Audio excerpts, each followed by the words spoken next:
Hi guys, kakatapos ko lang dito maligo. Dahil nagmamadali ako ngayon kasi meron pa kaming ODL dito sa Lotus. Dapat mga 12:30 andun na rin kami. Alas umalis ata ako ng mga 12:30. Dahil hindi ko na rin namalayin yung oras, sobrang bilis. Kaya ayun guys, paalis na rin ako. At yun na nga guys, fast forward na, ayan, nakaalis na rin kami dito. Grabe yung init ngayon, kakaiba. Para kamong summer ngayon. Dapat makikisabay ako kay Mark papuntang Lotus. Pero kasi tinanghali ako ng gising. Kaya nagpaatid na lang ako kay Cyrene. Yun na nga guys, fast forward na, sa Lotus na rin kami. Nauna na ako kasi nagmamadalin talaga ako ngayon. Hindi ko na tuloy mabibidyoan yung mga ganap mamaya. Ano, meron pa ako maabutan. At yun sa taas na ako, yun na nga. Meron na nga silang ganap dito. Sobrang late na talaga ako. Dahil nahirapan di kami magganap ng parking. Hello. Yung group pala namin ngayon, F2 Logistic. Tapos nagpagawa na kami ng jersey. Nga lang, sobrang laki sa akin. At pala ang kinuha ko, medium lang. Magmamadali na ako, yun lang yung naabutan ko. At nagdadasal na sila. After namin magdasal, ayan, nasabihin na yung mga rules. Alam ko na rin naman yung mga rules dito. Kasi pangatlong ODL na namin to. F2.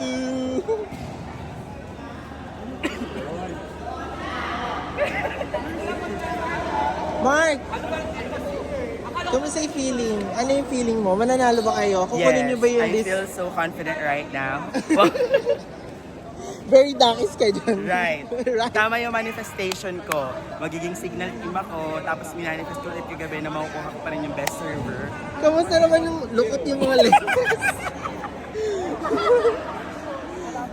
Siyempre nahiya na rin ako kasi lahat sila may suot ng ganito kahit malaki sa kanila. Dapat talaga guys, wala ako dito sa ODL na to. Last minute lang talaga ako kinontak ni Miss China na maging setter sa kanila. Nag-oo na lang ako bigla kasi wala naman akong ganap nun. Kaya yung malaki yung jersey namin, ayan, pinaayos ko muna kay Russell. Pinatape ko na sa kanya para kunyari maliit. Paparepair ko na lang to after ODL. Kaya sayang naman kung hindi magagamit. Kaya mas maganda talaga pag malaki yung jersey mo. Mas madaling mapaayos kasi naman sa maliit, mahirap na paayos yun. At yun na nga guys, nag-ready na kami sa first game namin. Kinakabahan pa ako nito kasi hindi pa ako nakakawak ng bola hanggang kanina. Kaya mga pa ako dito ngayon mag-setter. Pero marunong naman ako mag-set guys. Yun nga lang kasi may double yung tawag. For sure na magkakaroon talaga ako ng double nito.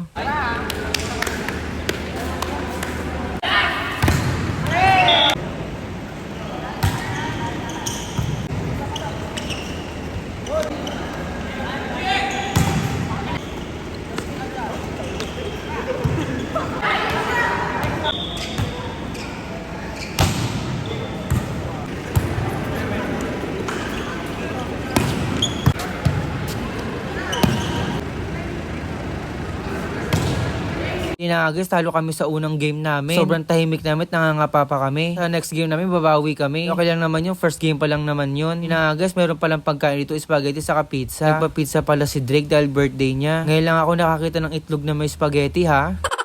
Pero in fairness, sobrang sarap ng spaghetti. Hindi lang kinain ko kasi sobrang hirap pag marami. Bigat talaga sa tiyan nun.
Ayan, pogi mo ulit, Jason.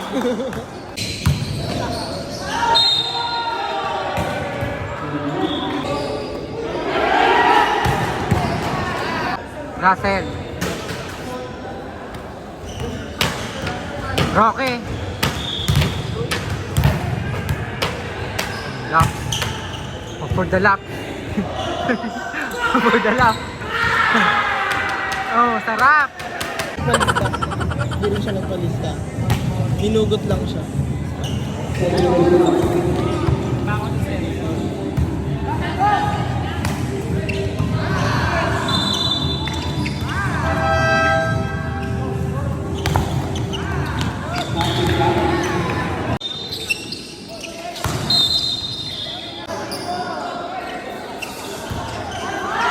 Kaloka. At gusto pa, gumagalaw yung tripod.